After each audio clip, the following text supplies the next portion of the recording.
The Hall of Unity was built for peace. That was the cruel joke. For nearly 1,000,000 years, the massive structure had floated at the center of civilized space, a shining monument created by species who once believed intelligence would eventually overcome violence. Its silver towers stretched for hundreds of kilometers through the void, glowing softly against the darkness like a dying star refusing to go out. Now it had become something else, a graveyard of hope.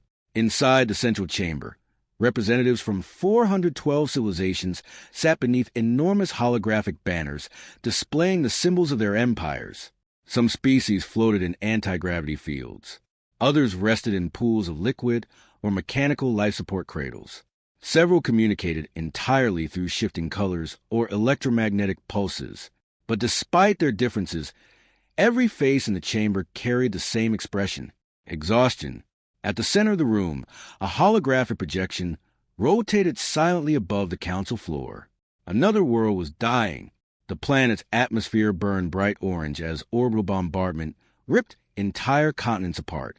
Oceans evaporated into steam. Cities vanished beneath expanding waves of plasma fire. Millions of evacuation ships tried desperately to escape the gravity well, only to be caught between two massive armadas exchanging fire across the system. Every few seconds, another ship disappeared, another civilization erased. The council watched in silence. No one reacted anymore. Supreme Delegate Varos of the Thul Empire slowly rose from his seat, mechanical breathing devices hissing beneath his robes. His species had once ruled 1/3 of the known galaxy before the eternal conflict consumed their economy, their culture, and eventually their future itself. "The casualty estimates?" he asked quietly. An artificial intelligence answered from above. "Current death toll, 8.4 billion. Estimated increase, 2 million per minute." No one gasped. No one protested. Those numbers had stopped meaning anything centuries ago. Across the chamber, the representative of the Valkyrie Dominion clicked its mandibles in irritation, then proceeded with the negotiations. Negotiations. The word felt rotten. High Chancellor Irinder floated forward inside a sphere of blue energy, his luminous body flickering violently beneath the chamber lights. The Chancellor represented the Solaris hegemony, one of the two ancient superpowers responsible for the war currently destroying the outer systems. For 900,000 years, the Solaris hegemony and the Dravik swarm had fought without pause. 900,000 years. No living being remembered how it started. Entire galaxies had evolved around the conflict. Economies depended on it.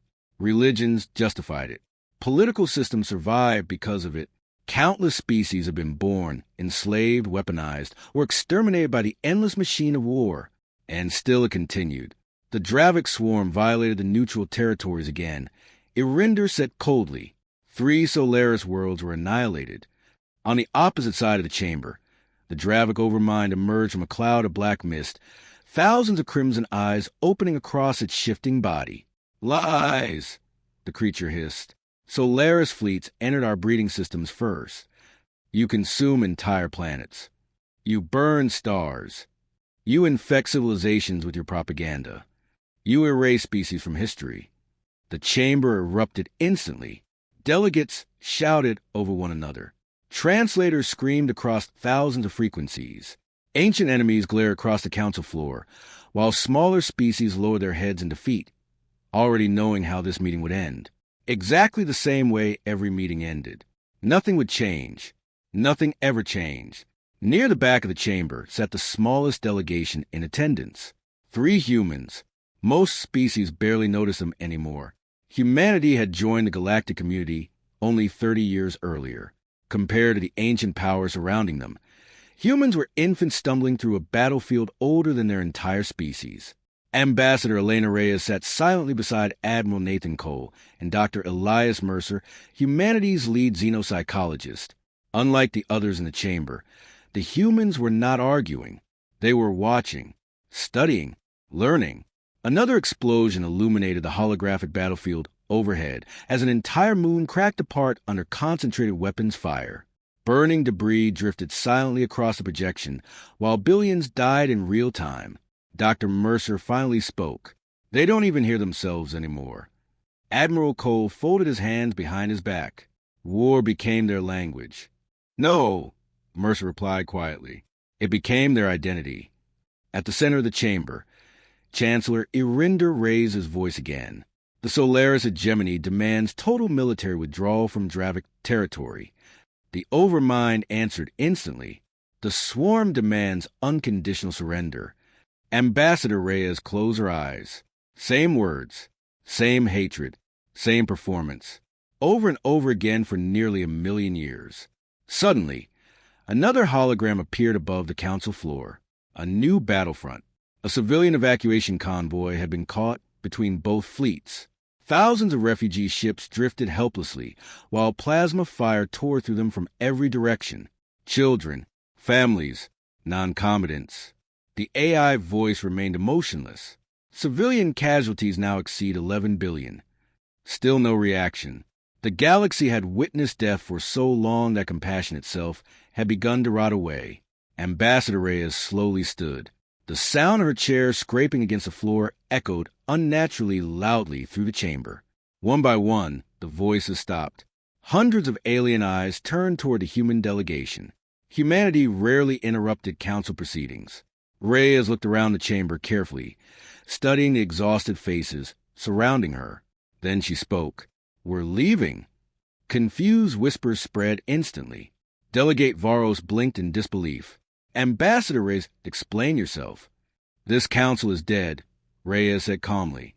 "You call these peace negotiations, but they are nothing more than rituals repeated so often that none of you remember why you perform them anymore."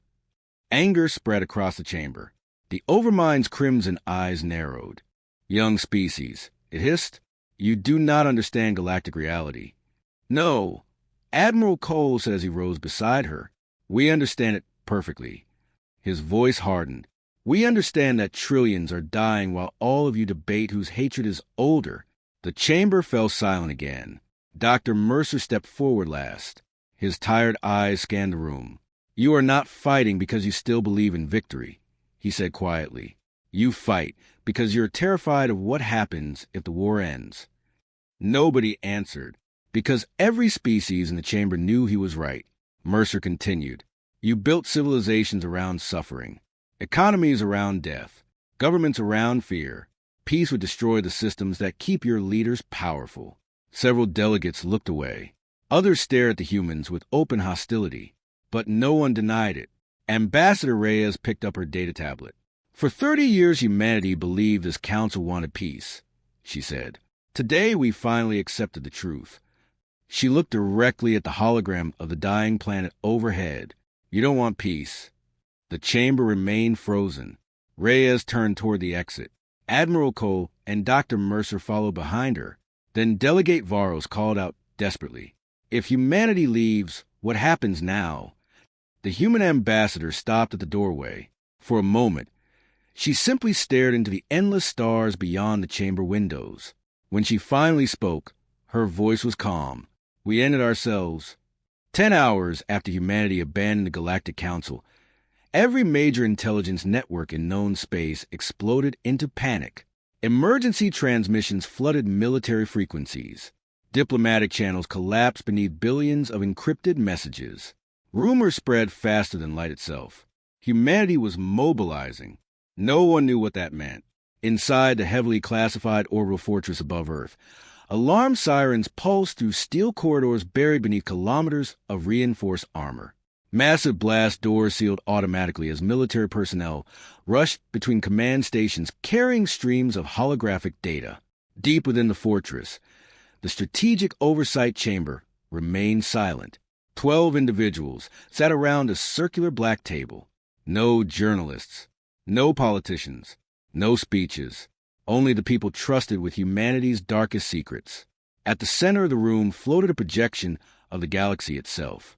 Thousands of systems burned red across the hologram, each representing active war zones between the Solaris hegemony and the Dravic swarm. The red was spreading. President Adrian Vale stared at the projection with hollow eyes. "How long?" he asked quietly. A tactical AI answered instantly.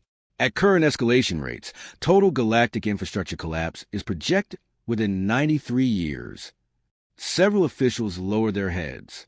93 years. For civilizations millions of years old, That was nothing. It meant the galaxy was dying. General Mirasato folded her arms behind her back. The Council will fail again. It always does. They're too dependent on the conflict. Another advisor added. Their economies would collapse without war production. And the hardliners know peace means losing power, said a third. President Vale finally looked toward the far side of the chamber. Ambassador Elena Reyes stood there silently beside Admiral Nathan Cole and Dr. Elias Mercer. The room waited. Humanity had only one option left, and everyone present knew it. The president exhaled slowly. Operation Eclipse, he said. The chamber went completely still. Even speaking the project's name aloud felt dangerous. General Sato immediately activated security locks across the room. Layers of encryption sealed the chamber from all external communication. Then the hologram changed. The galaxy disappeared. Something else replaced it. A ship, massive, black, wrong. Several members of the council visibly tensed as the image rotated slowly in the darkness. The vessel was nearly 6 kilometers long, but size was not what unsettled people. It was the surface. The hull looked alive. Dark metallic patterns shifted constantly across its exterior, like liquid shadows moving beneath glass. At certain angles, the ship almost disappeared entirely, as if reality itself struggled to recognize its existence. Even among humanity's highest leadership, very few people had ever seen the vessel. Codename, Obsidian, humanity's final answer to the galaxy. President Vale looked toward Admiral Cole. Status. Cole stepped forward. Project completion reached 100% 6 days ago. All systems operational. Crew standing by. The holographic ship rotated again. Around the table, silence deepened. For 50 years, humanity had hidden its true technological progress from the galaxy, while alien empires spent millennia perfecting weapons designed to destroy each other. Humans studied something else entirely. Patterns, psychology, physics the galaxy considered impossible. Humanity discovered something terrifying very early after entering interstellar civilization. The ancient races were no longer evolving. They had become trapped. Technologically stagnant, culturally frozen, emotionally broken. They created larger weapons instead of smarter solutions. Humanity chose a different path, and Obsidian was the result. Dr. Mercer activated another hologram. This time the image showed the interior of the ship. Thousands of interconnected systems pulsed with unnatural blue light. Quantum processors floated inside gravitational suspension fields. Entire sections of the vessel appeared larger internally than externally. Several council members still struggled to comprehend it. The galaxy believes faster than light travel is the peak of physics. Mercer explained quietly. They're wrong. Another image appeared, space itself bending around the ship.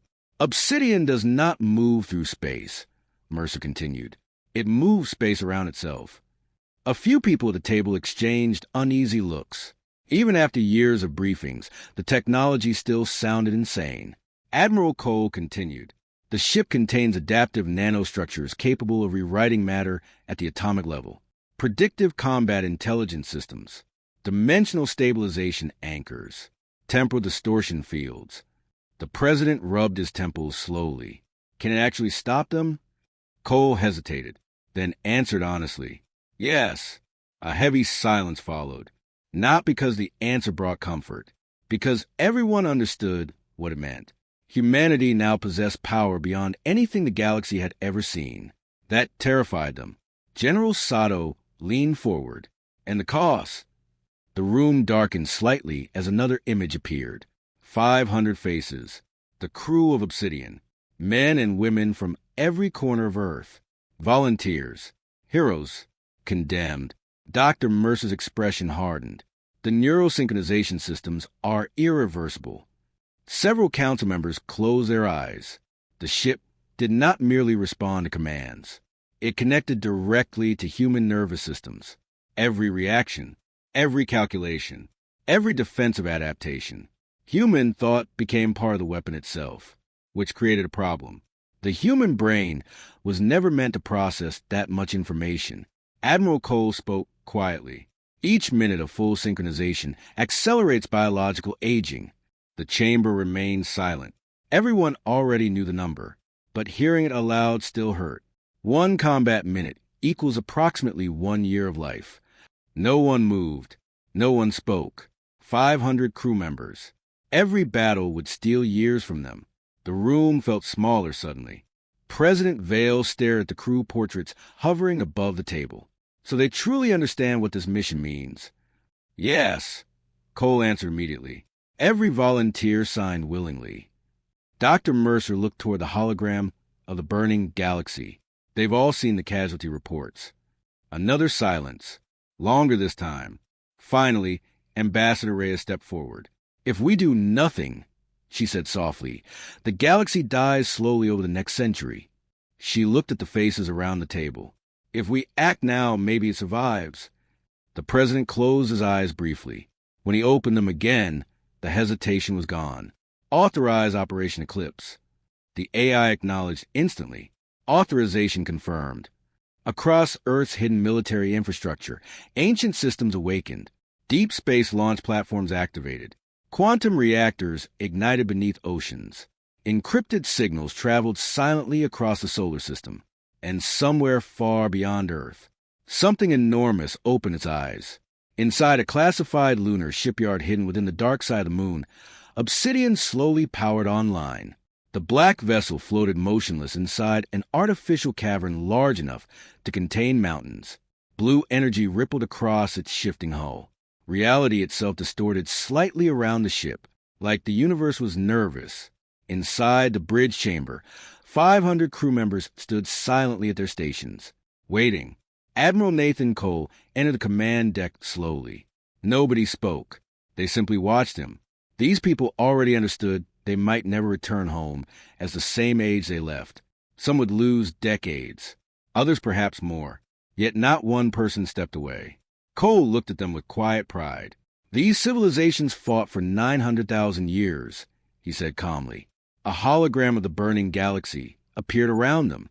Entire species lived and died believing peace was impossible. The crew remained perfectly silent. Cole's eyes hardened. Today, humanity disagrees. Several crew members smiled faintly, not because they were fearless, because they were ready. Lieutenant Aria Vega turned from the navigation controls. All systems synchronized, sir. Another officer spoke. Quantum distortion engine stable. Temporal anchors calibrated. Neural lattice connected. Adaptive hull active. The bridge lights dimmed as the massive ship awakened fully. Outside the lunar cavern, stars bent strangely around Obsidian's surface, like light itself feared touching it. Admiral Cole slowly lowered himself into the central command chair. For one brief moment, he thought about Earth, about oceans, rain, music, children laughing in city streets untouched by war. Then he looked back toward the burning holograms of the galaxy. Open a channel to Earth Command. The signal connected instantly. President Vale appeared above the bridge. No speeches, no dramatic ceremony, only silence. Finally, the president spoke quietly. Bring them back from the edge. Admiral Cole nodded once. Then the transmission ended. The bridge became still again. 500 people. One impossible mission. One final attempt to save a dying galaxy. Cole inhaled slowly. Prepare for departure. Outside the moon, Obsidian began to move. Not forward. Reality folded around it. Stars twisted. Space cracked silently open. And for the first time in galactic history, humanity stopped asking for peace. Now, humanity was coming to enforce it. The war zone stretched across 3 entire star systems. Millions of ships burned between shattered planets, while broken moons drifted through expanding fields of wreckage. Entire constellations flickered beneath the glow of weapons fire. Even from light years away, the conflict looked less like warfare and more like a disease consuming the galaxy itself. Solaris battle carriers advanced in golden formations around collapsing stars. Dravik hive fleets moved like living storms through the darkness. Every second, thousands died. Every minute, entire civilizations vanished. And in the middle of that apocalypse, space suddenly folded inward. At first, nobody understood what they were seeing. Sensors across both fleets began screaming simultaneously. Gravitational readings spiked beyond measurable limits. Long-range targeting systems failed instantly. Navigation computers started generating impossible equations before shutting themselves down completely. Then reality tore open. No explosion, no flash, just silence. A massive black shape emerged slowly from the fracture in space itself, 6 kilometers long, moving without engines.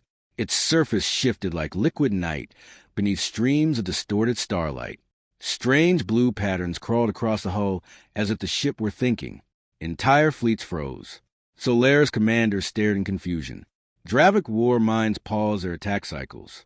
No known species possessed technology capable of entering a battlefield this way. Inside the Solaris flagship, High Chancellor Irinder pulsed violently with alarm colors. What vessel is that? Sensor operators scrambled frantically. No energy signature. No thermal emissions. No detectable propulsion. That's impossible. Across the battlefield, the Dravik overmind expanded into a massive cloud of black tendrils, thousands of crimson eyes opening simultaneously. Its voice echoed across the Hive network. Unknown threat detected. Then the human transmission arrived. Every ship in 3 star systems received it instantly. The signal bypassed encryption, ignored jamming, overrode military firewalls effortlessly. A calm human voice filled the battlefield. This is Admiral Nathan Cole of the United Earth vessel Obsidian. The black ship continued drifting silently between both armadas. Your war ends today. For 3 full seconds, nothing happened. Then every fleet in the system locked weapons onto the human ship at once. Warnings exploded across tactical displays. Targeting solutions completed instantly. Thousands of commanders reached the exact same conclusion. Destroy the unknown threat immediately. Inside Obsidian's bridge, no one panicked. 500 crew members remained perfectly calm beneath the dim blue lights of the command deck. Neural synchronization interfaces glowed softly across the walls, while streams of impossible calculations moved through the air around them. Lieutenant Aria Vega studied the tactical projections carefully. Estimated enemy strength: 18,400 warships. Another officer spoke quietly.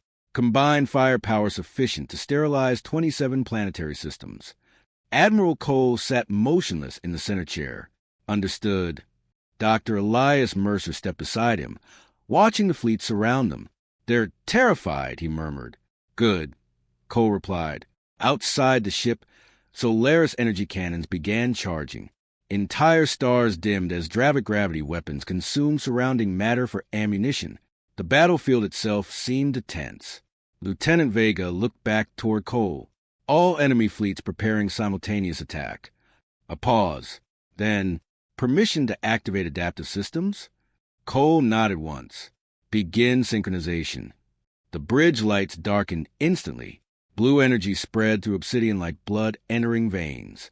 Every crew member inhaled sharply as the neural lattice connected fully, and across the ship's black hull, the moving patterns accelerated. The vessel awakened. Crew members felt it immediately, not as machinery, as presence, like the ship itself had become aware. Warnings flashed across human monitors. Neural strain increasing. Biological acceleration active. Projected lifespan reduction, 0.4 years per minute. No one disconnected. Outside, 18,000 warships fired simultaneously. The galaxy disappeared beneath weapons fire. Golden Solaris beams ripped across the void with enough power to split planets apart. Dravik singularity missiles distorted gravity itself, crushing nearby wreckage into microscopic debris. Before impact, the attack illuminated entire systems. For one impossible moment, Obsidian vanished beneath the barrage. Then the black ship began glowing, not from damage, from absorption. The shifting hull pattern spread wider across its surface, consuming incoming energy faster than physics should allow. Solaris beams bent unnaturally before touching the vessel, spiraling into hull like rivers flowing into an ocean. Dravik gravity weapons collapsed inward harmlessly. Singularity missiles simply disappeared. Inside Obsidian, power reserves climbed rapidly.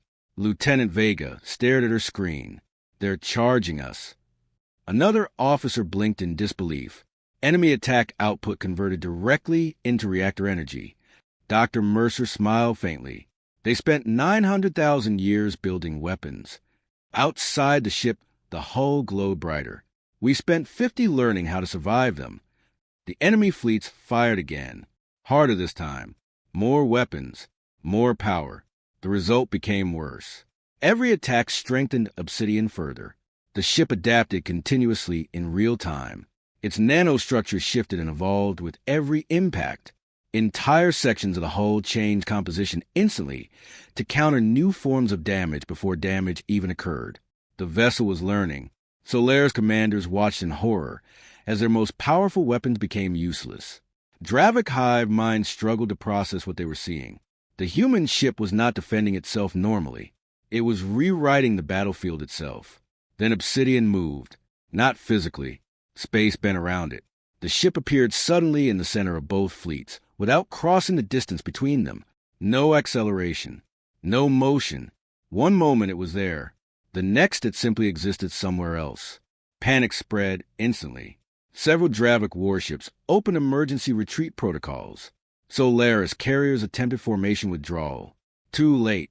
Admiral, Lieutenant Vega said carefully, enemy fleets are destabilizing. Cole's expression remained calm. Activate mirror protocol. The bridge went silent. Even among the crew, the words carried weight. Confirmed, Vega answered quietly.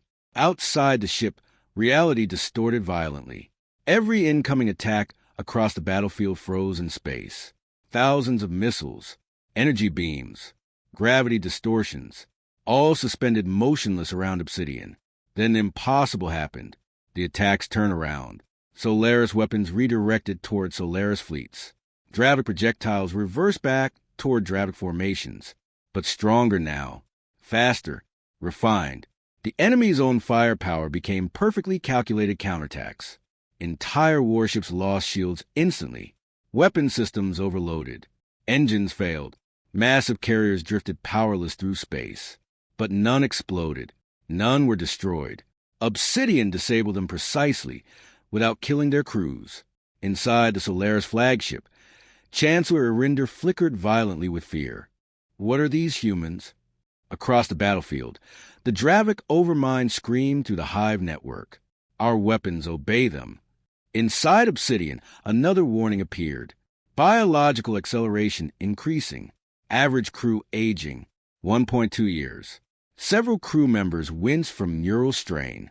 Blood vessels ruptured in one officer's eye. Another's hair began turning gray. Still nobody disconnected. Admiral Cole stared silently at the battlefield.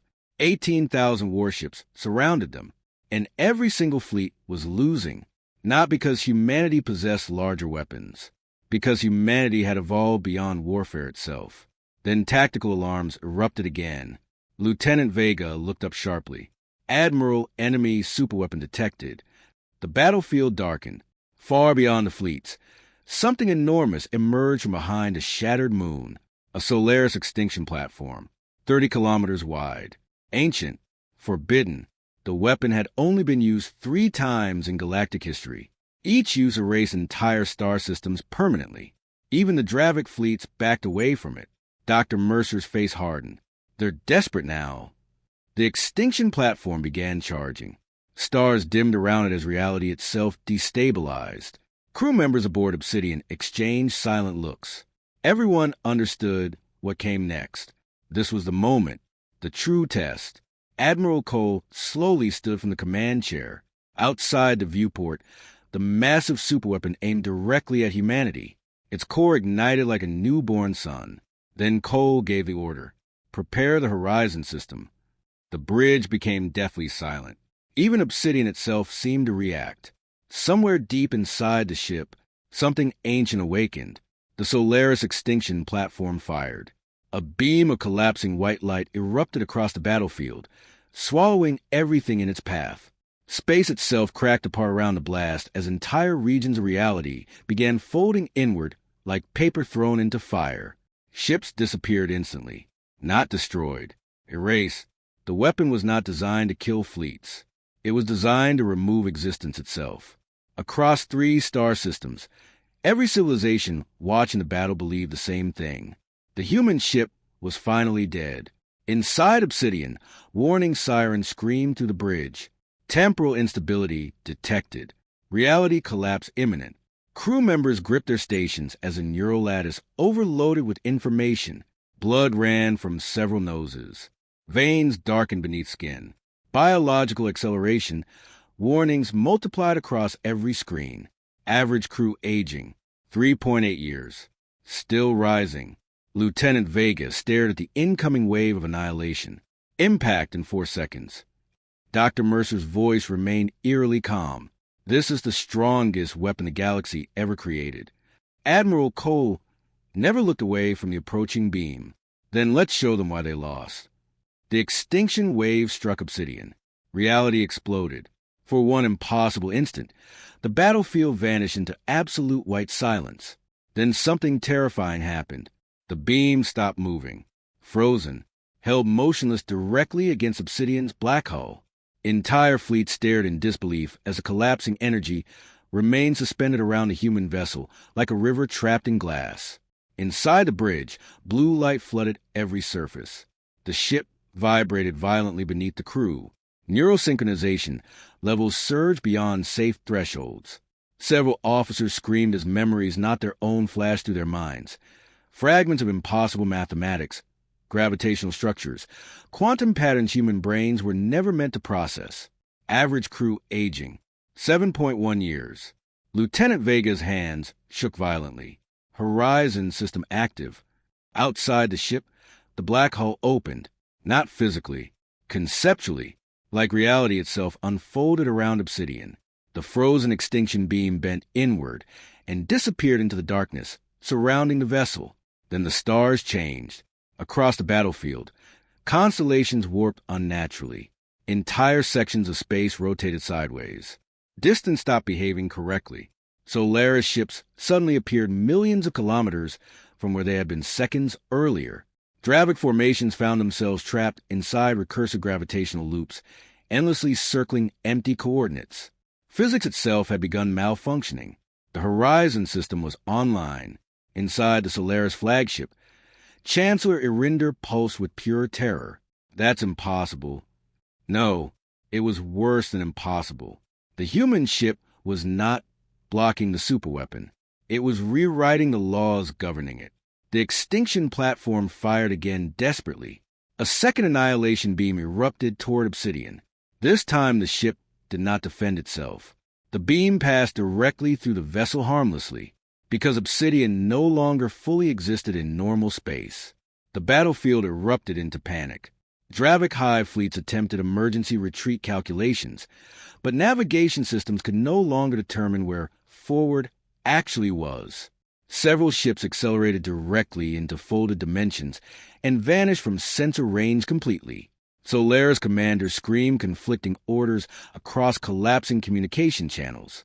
The human ship floated silently in the center of the chaos, like a god observing frightened insects. Inside Obsidian, things were not calm. Crew members collapsed at their stations from neural overload. Medical drones rushed between consoles, injecting stabilizers into officers barely remaining conscious. One technician suddenly looked 80 years old. Another's hands trembled uncontrollably as wrinkles spread across his face in real time. Still nobody disconnected.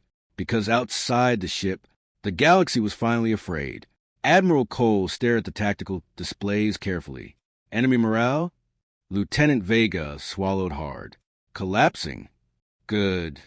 Dr. Mercer stepped toward the main communication platform. It's time. Cole nodded once. Open all channels. Across every battlefield frequency, the human transmission returned. This time the galaxy listened in silence. Admiral Nathan Cole appeared on billions of screens simultaneously. Behind him, Obsidian's bridge glowed with cold blue light, while exhausted crew members fought to remain standing. Cole looked older already. Lines spread beneath his eyes. Gray touched his hair, but his voice remained steady. For 900,000 years, he said calmly, you believed power meant destruction. The battlefield remained silent. You built civilizations around fear, around retaliation. around the idea that peace was weakness. Behind him, stars continued bending unnaturally around Obsidian. You were wrong. The Solaris extinction platform attempted one final attack. Without even turning toward it, Obsidian reacted automatically. Space folded. The massive superweapon simply disappeared. Not destroyed. Gone. Teleported somewhere beyond measurable range. Entire fleets froze in horror. Cole continued speaking. We could erase your fleets. Images appeared behind him. Solaris worlds. Dravik hive systems. Military installations. Every strategic target in both empires highlighted simultaneously. We could end both civilizations before your commanders finished processing the sentence. More silence. Then his expression hardened. But that is not why humanity came here. Inside Obsidian, another crew member collapsed unconscious. Average crew aging, 11.4 years. Cole ignored the warnings. You think this war continues because your enemies are monsters. Dr. Mercer stepped beside him quietly. You think hatred gives your suffering meaning. The doctor activated the next sequence. Historical data flooded across enemy systems instantly. Ancient recordings, forgotten transmissions, buried archives, the true beginning of the war. Solaris explorers entering Dravik territory by accident, translation failures, misinterpreted signals, fear mistaken for aggression, one terrified misunderstanding, then retaliation, then revenge, then centuries of propaganda, then nearly 1,000,000 years of slaughter. Across both fleets, silence spread like shockwaves. Dravik hive minds slowed processing cycles. Solaris commanders stared motionlessly at the data. Everything they believed, everything their civilizations were built upon, had started with fear. Nothing more. Inside Obsidian, Dr. Mercer spoke softly across every channel. You are not fighting because you remember the truth. Another ancient recording appeared. Solaris civilians crying beside destroyed colonies. Dravik hatchlings buried beneath ruined hive cities. Parents, children, loss. The same pain repeated endlessly across different species. You fight because you forgot how to stop. No one interrupted him. No one denied it. The battlefield drifted in complete silence while 900,000 years of hatred began collapsing beneath the weight of truth. Then Admiral Cole spoke again. And this time his voice became terrifying. You now have 1 hour. The stars dimmed around Obsidian. We will wait. Another warning flashed across the bridge. Average crew aging, 14.2 years. If peace is rejected, the black ship began glowing brighter. Humanity will end this war permanently. Behind Obsidian, space itself cracked open again. Something enormous moved inside the darkness beyond reality. Watching, waiting, and for the first time in nearly 1,000,000 years, the galaxy became afraid of something other than each other. The battlefield went silent, not peaceful, terrified. 18,000 warships drifted motionless between shattered planets while the truth spread through every military network in real time. Ancient archives flooded command systems. Buried recordings resurfaced from forgotten servers. Millions of classified documents appeared simultaneously across both empires. No one could stop the transmission. Humanity had already bypassed everything. Inside Solaris flagships, commanders replayed the same footage repeatedly. A frightened exploration vessel, translation errors, defensive systems activating accidentally, panic mistaken for aggression, one misunderstanding, one moment of fear. That was all it had taken to create 900,000 years of genocide. Across the Dravik hive network, billions of connected minds process the revelation together. Entire generations have been taught that the Solaris were monsters born only to destroy. Now the foundation beneath that belief was collapsing, not because humans demanded it, because the evidence was undeniable. Inside the massive Solaris command carrier Radiant Spear, Chancellor Irinda remained motionless within his containment sphere. The ancient energy being had ruled military operations for over 4,000 years. He had dedicated his entire existence to the war. Every victory, every massacre, every sacrifice. Now his luminous body flickered weakly as another recording played before him. A Solaris politician from 800,000 years earlier, speaking privately to military leaders. If peace occurs now, our authority collapses. The public must continue fearing the Dravik. Irinder stared at the recording in silence. More files appeared. Assassinated diplomats. Destroyed peace treaties. False flag attacks hidden by both governments. Millions murdered not to win the war, but to preserve it. The Chancellor's voice finally trembled. All this time, around him, Solaris officers avoided eye contact, because deep down, most of them already knew, not consciously, but somewhere beneath centuries of propaganda and obedience, they had sensed the truth. The war no longer existed for survival. It existed because civilization itself had become addicted to it. Across the battlefield, the Dravik Overmind experienced something far worse. Division. For the first time in its species' recorded history, the hive consciousness could not agree with itself. Billions of connected thoughts clashed violently inside the network. The hardline war clusters demanded immediate retaliation against humanity. Others wanted surrender. Some wanted revenge against their own leadership. Others simply wanted the suffering to stop.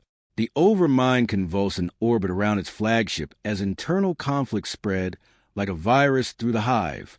Inside Obsidian, Dr. Elias Mercer watched the chaos unfolding carefully. They're destabilizing faster than expected.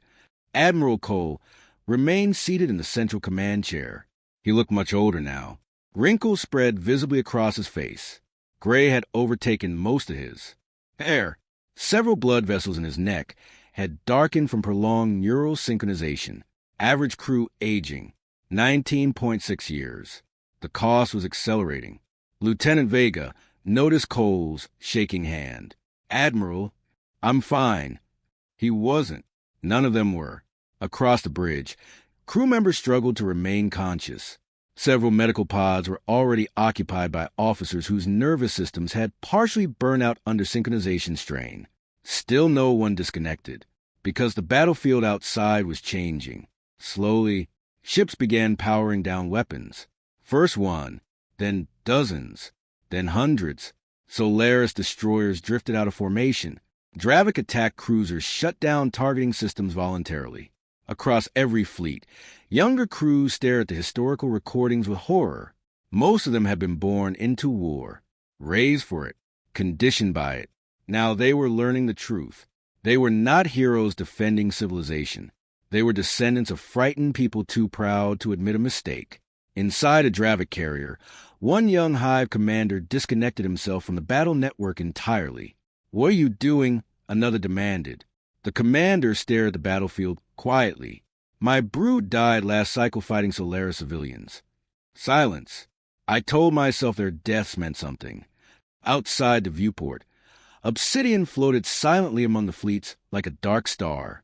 But if this war began because no one wanted to admit fear, the commander shut down his weapons. Then my brood died for a lie. Similar conversations spread everywhere. Not because humanity forced them, because truth is contagious once fear breaks. Inside the Solaris fleet, several officers openly refused attack orders for the first time in centuries.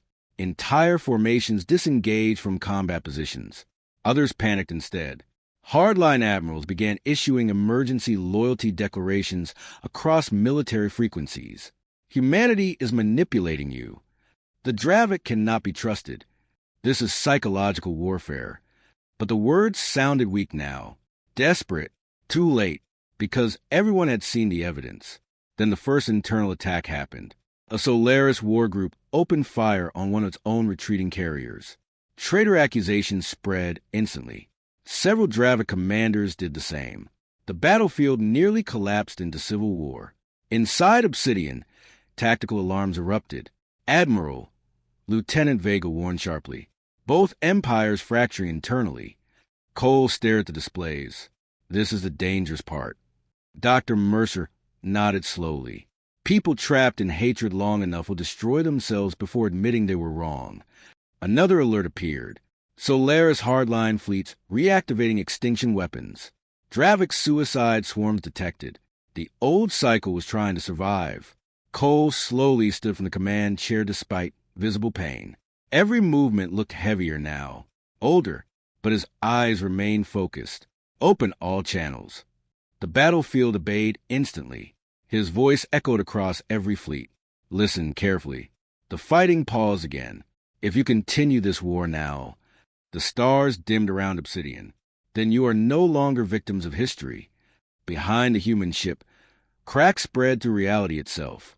Something massive shifted beneath space like a sleeping god turning in darkness. You will be choosing extinction. Entire fleets froze. Cole's expression hardened. For 900,000 years, you blamed fear, tradition, survival, pride. He pointed toward the historical recordings still playing across command systems. Now you know the truth. Another crew member collapsed behind him, average crew aging, 22.3 years. Cole ignored it, so choose. The battlefield remained silent. Choose whether your future matters more than your hatred. Then Obsidian moved again. The black ship appeared suddenly between both fleets, not threatening, watching, waiting, giving the galaxy one final chance to become something better than what it had been. Inside the Solaris flagship, Chancellor Irinder looked toward the Dravik Armada for a very long time. Then slowly, he powered down his weapons. Across the battlefield, thousands of ships immediately followed him, but not all. Several hardline fleets began charging weapons instead, and this time, they were aiming at their own people. The battlefield exploded into chaos again, not between Solaris and Dravik forces. Within them, hardline fleets accelerated toward their own surrendering allies, while emergency broadcasts flooded every military channel. Ancient admirals screamed accusations of treason. Hive war priests demanded total extermination of cowards infected by human weakness. And somewhere beneath all of it, fear, pure fear. Because if the war ended, entire civilizations would have to confront the truth about themselves. Inside Obsidian, tactical projections turned red across half the battlefield. Lieutenant Vega's expression tightened. 7 Solaris battle groups targeting retreating fleets. Dravik suicide formations accelerating toward civilian carriers. Dr. Mercer stared at the displays quietly. They're trying to preserve the old reality. Admiral Cole nodded weakly, because without the war, he looked toward the shattered fleets outside. They don't know who they are. Another warning flashed across the bridge. Average crew aging, 27.8 years. Neural synchronization critical. Several crew members now looked decades older than when the mission began. One navigation officer's hands shook so violently he could barely operate his console. Another's vision had deteriorated almost completely. Still nobody stepped away. Outside the ship, hardline Solaris commanders opened fire. Golden beams ripped through surrendering vessels. Entire crews died before shields could activate. Moments later, Dravik suicide swarms launched themselves directly into civilian evacuation routes. The old hatred was refusing to die quietly. Inside Obsidian, silence filled the bridge. Then Admiral Cole spoke softly. Activate Sanctuary Protocol. Even the ship itself seemed to pause. Lieutenant Vega swallowed hard. Confirmed. The black vessel pulsed once. Then reality unfolded. Across the battlefield, thousands of microscopic fractures appeared in space itself. Tiny dimensional gateways open around endangered ships faster than sensors could track them. Solaris civilians vanished moments before impact. Dravik refugee carriers disappeared from targeting locks instantly. Entire populations were relocated across the battlefield in seconds. Hardline commanders panicked. Their attacks no longer reached anything. Obsidian had removed the victims from the war itself, but the hardliners kept firing anyway. Inside the Solaris command carrier Wrath of Dawn, Supreme Marshal Killer slammed both hands against his console. Attack the human ship directly. They cannot save everyone. Hundreds of warships turned toward Obsidian again. Dravik extremist fleets joined them seconds later. Thousands of weapons began charging simultaneously. Inside Obsidian, Lieutenant Vega looked toward Cole carefully. Permission to retaliate? The Admiral stared at the battlefield for several seconds. Then he shook his head. No. Several officers looked stunned. Sir, they're preparing extinction-level firepower. I know. Cole slowly rose from the command chair. Every movement hurt now. He looked 80 years old. But when he spoke, his voice remained steady. Humanity did not come here to become another empire. Outside Obsidian, the stars dimmed again. The attacking fleets fired. Thousands of weapons tore through the darkness toward a human vessel. Then Obsidian finally revealed its true power. The black hull unfolded, not mechanically, dimensionally. Entire sections of reality peeled back around the ship like layers of invisible fabric opening into something far larger beneath. And for one terrifying moment, every being on the battlefield saw beyond normal space, saw what powered Obsidian. Not reactors, not engines. A contained artificial singularity suspended inside higher dimensional architecture, impossible for organic minds to comprehend. A human-built fracture in the laws of existence itself. Entire fleets froze in horror. Then the weapons vanished. Not blocked, not reflected. Erased. Every missile, every energy beam, every gravitational attack. Gone, like they had never existed. Across the battlefield, silence returned instantly. Supreme Marshal Kaler stared at his dead targeting systems in disbelief. What are they? Inside Obsidian, blood ran from Admiral Cole's nose. Average crew aging, 31.2 years. Critical neural strain detected. Dr. Mercer stepped closer. Nathan, Cole raised a hand weakly. Not yet. Then he opened a transmission to every ship in the system. And this time, he sounded tired. Not angry, not threatening, just tired. For almost 1,000,000 years, he said quietly, you taught your children that violence was strength. Images appeared across the battlefield. Destroyed worlds, burning cities, mass graves drifting through space. Look at what your strength created. The hardline fleets remained silent. Cole continued. You fear peace because peace means responsibility. Another image appeared. Young Solaris children training with weapons. Dravik hatchlings conditioned for combat. Entire generations raised to inherit hatred they never chose. You built civilizations that could only survive through suffering. The battlefield drifted motionless around Obsidian. But suffering is not identity. Another crew member collapsed behind Cole. Medical drones rushed forward immediately. Average crew aging, 34.5 years. Life expectancy projections falling rapidly. Cole's hands trembled slightly now. Still he kept speaking. You think ending this war means admitting weakness. The black ship glowed softly beneath distorted stars. You are wrong. His eyes hardened. It means having the courage to become something else. Silence spread again.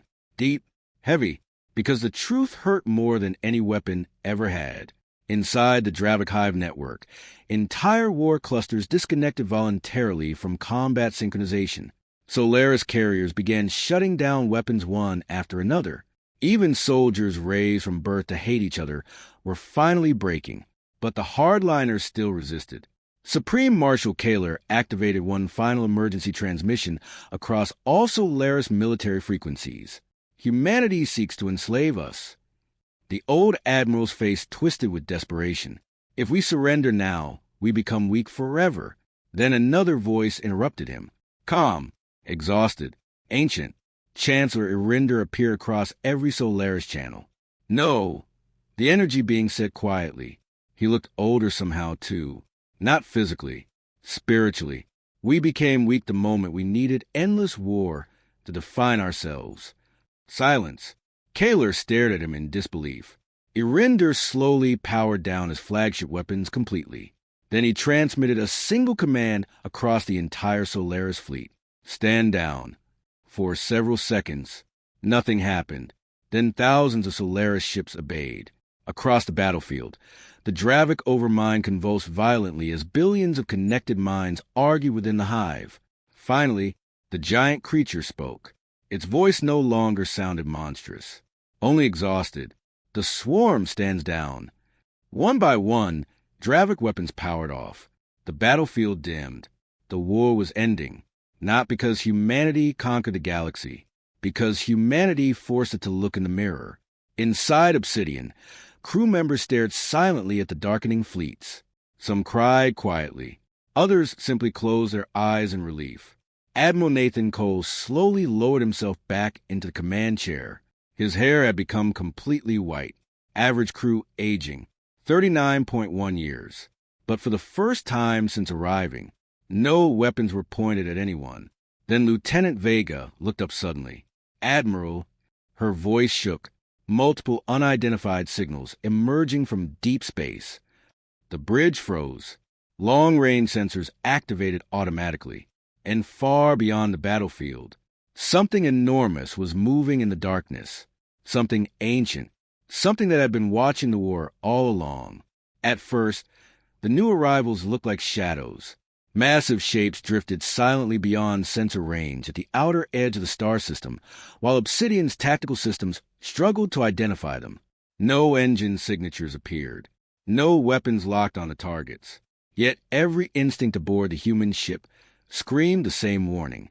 These beings were ancient, far older than Solaris, far older than Dravik, possibly older than the war itself. Inside Obsidian's bridge, silence spread uneasily. Lieutenant Vega checked the readings again. No known identification patterns. Dr. Mercer frowned. They were hiding.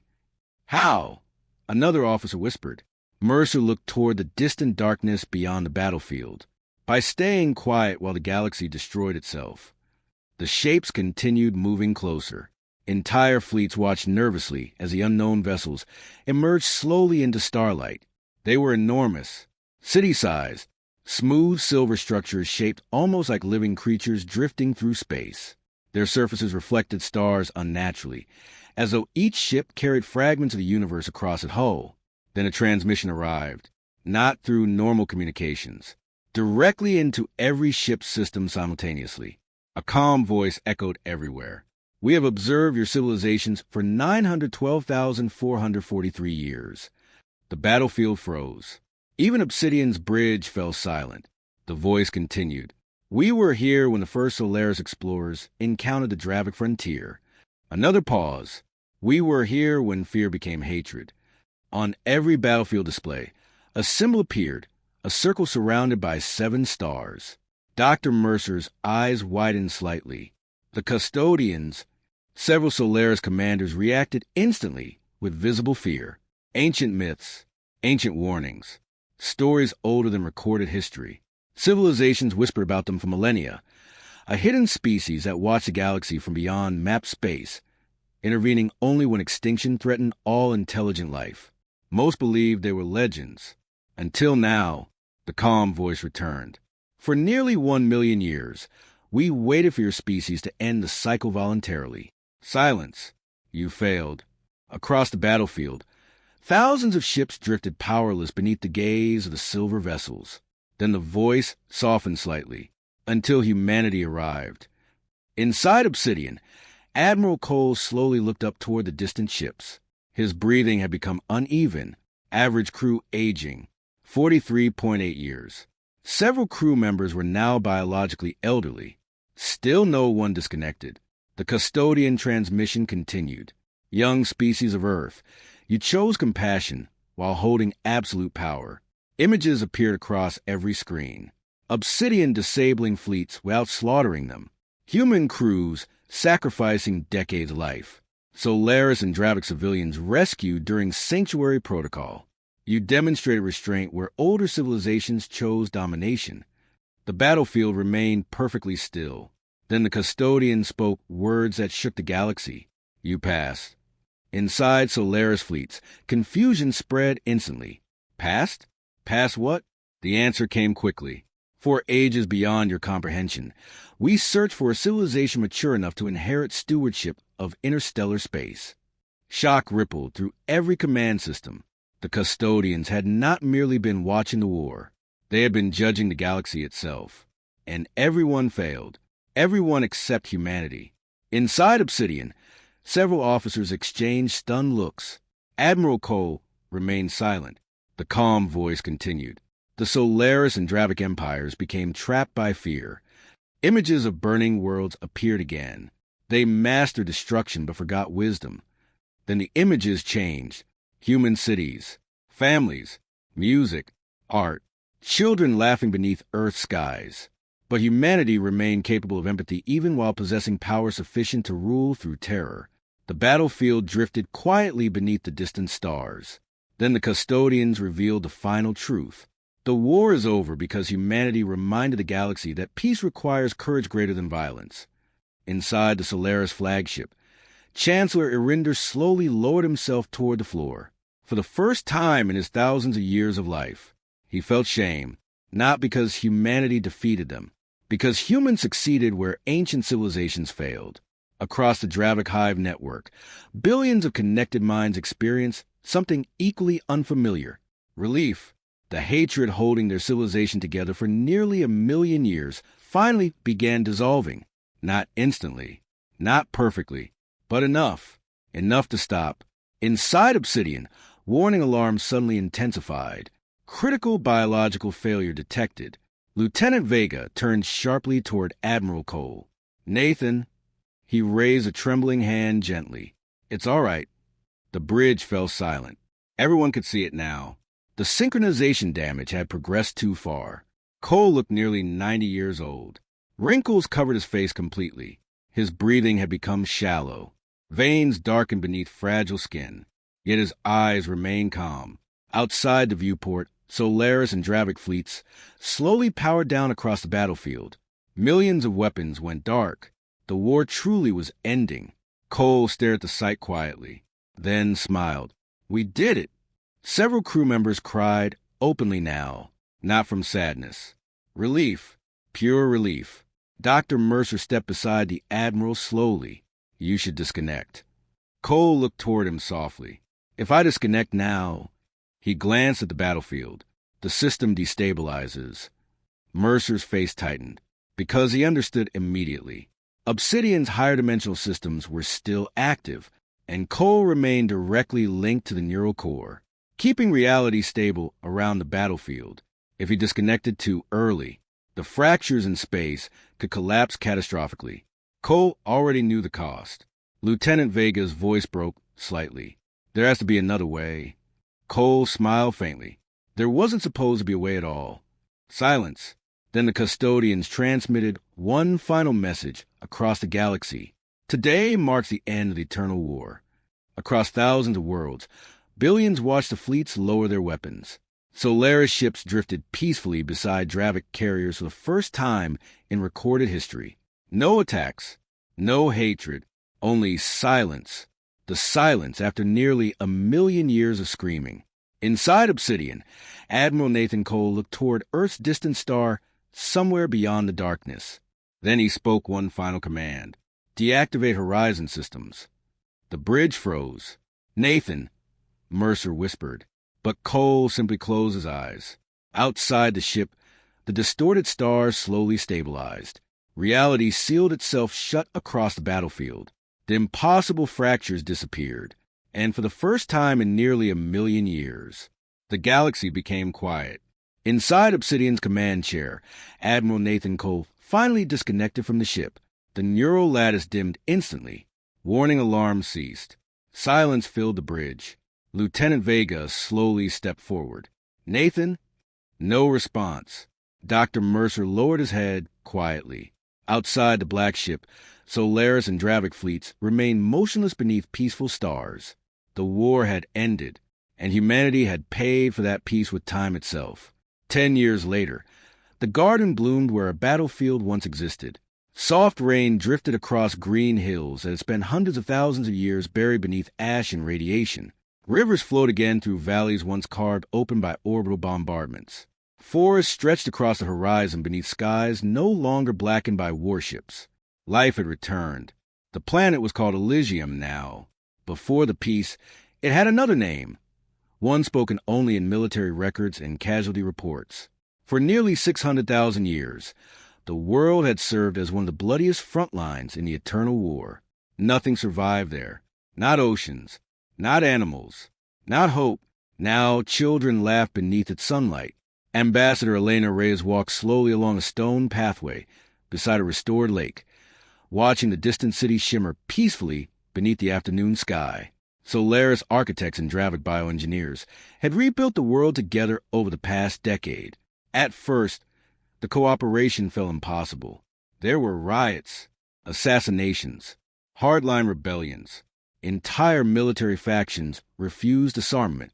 Peace had not magically healed nearly 1 million years of hatred, but it had given the galaxy something it had forgotten could exist: a future. And once people glimpse a future worth living for, war becomes harder to justify. Reyes stopped near the edge of the lake quietly. 3 children played nearby beside the water. 1 human, 1 Solaris child glowing softly within a containment sphere, 1 young Dravic hatchling chasing the others clumsily through the grass. Laughing, none of them feared each other. None inherited the hatred that defined their ancestors. They were the first generation in nearly 1 million years born into peace. A voice spoke behind her. "Beautiful, isn't it?" Reyes smiled faintly before turning. Dr. Elias Mercer stood nearby beneath the trees, older now, gray-haired and slower moving than before. The years since the battle had aged him naturally. Unlike Obsidian's crew, his eyes drifted upward toward the sky. High above the atmosphere, the black ship still remained in orbit, silent, watching, a monument more than a weapon now. "It still feels unreal sometimes," Reyes admitted softly. Mercer nodded. "Trauma lasts longer than wars." They stood together quietly for a moment while the children continued playing beside the lake. Across the sky, ships from dozens of species crossed peacefully through the atmosphere.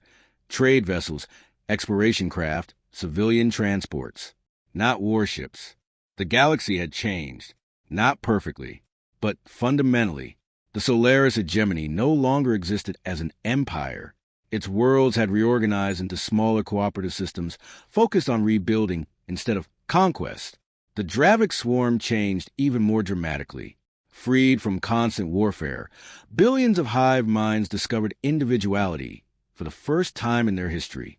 Art, philosophy, science, entire cultural movements exploded across former military worlds. Civilizations hidden during the Eternal War emerged from deep space. Species once imprisoned by both sides were finally released. Entire sectors of the galaxy previously consumed by military production transformed into centers of medicine, research, and exploration. Peace had not solved every problem, but it made solving problems possible again. Mercer looked toward Obsidian overhead. "The crew visits this world every year." Reyes nodded slowly. "I know." Most of them survived, but the cost remained visible. Many crew members who were biologically 30 before the mission now appeared 70 or 80. Several required advanced medical support permanently. Others died within a few years after the battle from irreversible neural damage caused by synchronization strain. And Admiral Nathan Cole. Reyes looked down at the lake quietly. He should have seen this. Mercer's expression softened. He did.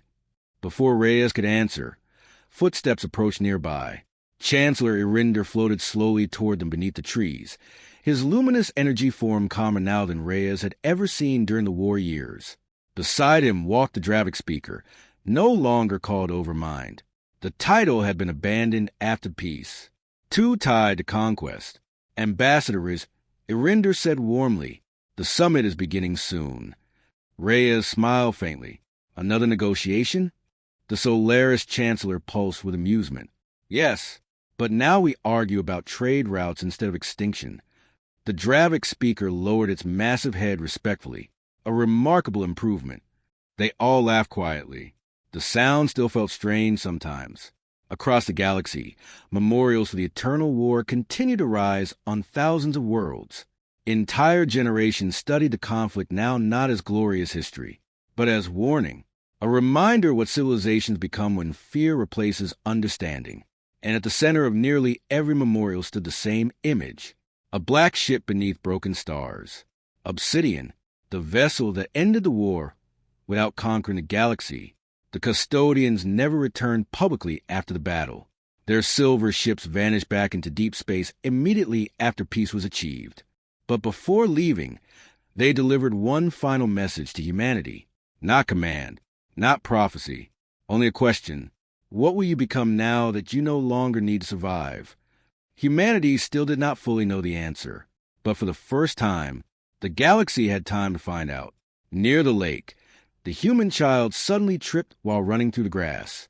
Before Reyes could react, The young Dravik hatchling immediately helped pull him back to his feet, while the Solaris child laughed brightly beside them. No fear, no hatred, no war, only children. Mercer watched them quietly. 900,000 years, he whispered. Reyes nodded. And it ended because one species refused to believe hatred was inevitable. Above them, obsidian drifted silently across the blue sky, not as a weapon anymore, as a reminder. Power alone did not save the galaxy. Compassion did, and somewhere beyond known space, the custodians continued watching. This time not with disappointment, but hope.